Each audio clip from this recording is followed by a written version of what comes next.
മലപ്പുറം കുറ്റിപ്പുറത്ത് പനി ബാധിച്ച് 13-കാരന്റെ മരണകാരണം H1N1 വൈറസ് എന്ന് ആരോഗ്യവകുപ്പ്. കഴിഞ്ഞ ദിവസം മരിച്ച കുട്ടിയുടെ വീട്ടിലും പരിസരങ്ങളിലും ആരോഗ്യവകുപ്പ് നടത്തിയ പരിശോധനയിൽ ശേഖരിച്ച സാമ്പിളുകളുടെ പരിശോധനയിലാണ് ഇക്കാര്യം വ്യക്തമായത്. കുറ്റിപ്പുറത്ത് പനി ബാധിച്ചു മരിച്ച 13-കാരനായ ഗോകുൽദാസിന്റെ വീട്ടിലും പരിസരങ്ങളിലും ആരോഗ്യവകുപ്പ് പരിശോധന നടത്തിയിരുന്നു.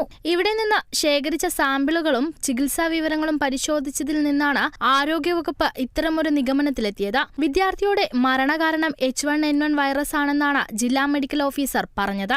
ഇൻഫ്ലുവൻസ വൈറസ് മൂലമുണ്ടാകുന്ന ഒരു രോഗമാണ് H1N1 പനി. സാധാരണ പകർച്ചപ്പനിയുടെയും H1N1 പനിയുടെയും ലക്ഷണങ്ങൾ ഏതാണ്ട് ഒന്നു തന്നെയാണ്. പനി, ജലദോഷം, ചുമ, ശരീരവേദന, തൊണ്ടവേദന, വിറയൽ, ക്ഷീണം, ശ്വാസമുട്ടൽ തുടങ്ങിയവയാണ് രോഗലക്ഷണങ്ങൾ. ചിലരിൽ ഛർദിയും വയറിളക്കവും ഉണ്ടാകും.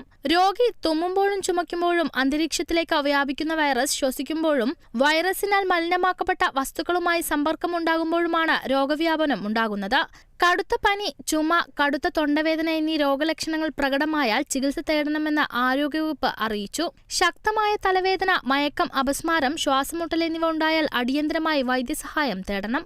ഗർഭിണികൾക്ക് H1N1 രോഗബാധ ഉണ്ടായാൽ ഗുരുതരമായ പ്രത്യാഘാതങ്ങൾ ഉണ്ടാകാനും മരണം സംഭവിക്കാനും സാധ്യതയുള്ളതിനാൽ ഗർഭിണികൾ പ്രത്യേകം ശ്രദ്ധിക്കുകയും രോഗലക്ഷണങ്ങൾ കണ്ടാൽ തൊട്ടടുത്തുള്ള ആരോഗ്യ കേന്ദ്രത്തിൽ പോകണമെന്ന് മുന്നറിയിപ്പ് നൽകി. നമുക്ക് പെട്ടെന്ന് ഒരു പനിയായിട്ട് ഒരു കുട്ടി മരിച്ചതാണ്. അപ്പോൾ അതിൻ്റെ അത് എന്തുകൊണ്ടാണ് എന്നുള്ളത് നമുക്ക് നോക്കണം. അതിൻ്റെ ഒരു സർവൈലൻസിൻ്റെ ഭാഗമായിട്ടാണ് വന്നത്. ഇനി ബാക്കി കൊടുത്തത് നമ്മൾ പരിശോധനയ്ക്ക് കൊടുത്തിട്ടുള്ള ബ്ലഡിൻ്റെ ഇതിൻ്റെയൊക്കെ റിസൾട്ട് വന്നാലേ നമുക്ക് കൃത്യമായിട്ടുള്ളത് പറയാനായിട്ട് കഴിയുള്ളൂ. പിന്നെ ഏറ്റവും കൂടുതൽ നമുക്കറിയാം കോവിഡൊക്കെ ഉണ്ടായിരുന്നതാണ്. അപ്പോൾ അതുകൊണ്ട് തന്നെ നമ്മൾ ത്രോട്ട് സ്വാബ് എടുത്തിട്ടുണ്ട്, H1N1 ഉണ്ട്. ഇതിൻ്റെയൊക്കെ ഉള്ള ടെസ്റ്റുകളും കാര്യങ്ങളൊക്കെ നമ്മൾ ചെയ്യുന്നുണ്ട്. എല്ലാത്തരം പരിശോധനകളും നടത്തുന്നുണ്ട്. Kerala vision news, Malappuram.